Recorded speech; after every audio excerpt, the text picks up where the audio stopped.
পড়া শিখাইছ? আমি ভুলে গেছি। এতটুকু পড়া ভুলে গেছো? আমি তো তোমার বেশি পড়া দেই নাই।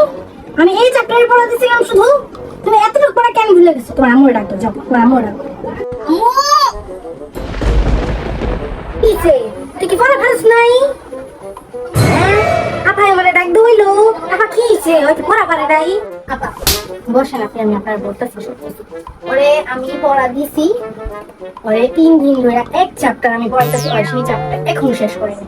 তো আপনি বলেন যে এরকম করলে আমি ওর কি হবে? আমি ওর মানে ওর সামনে তো এক্সাম আসতেছে, তাই না? তো এরকম করলে আমি ওর পড়াতে পারবো না, বুঝছেন? আর আমার মতো টিচার আপনি এইখানে পাইবেন না। আমি খুব কমে পড়াই, আমি মাত্র 3000 টাকা নিই।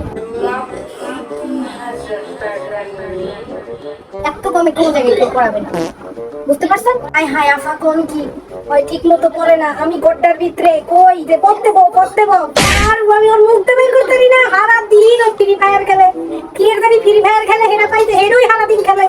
আমার একটা কথা শুনে না ম্যাডাম, আপনি ওর পাড়াইয়া ঘুরতাইয়া হেডটা করা হয়ে গেল। আমি কিছু জানি না, আপনি ওরে বাইরে ঠিক করবেন, আমি কিছু জানি না।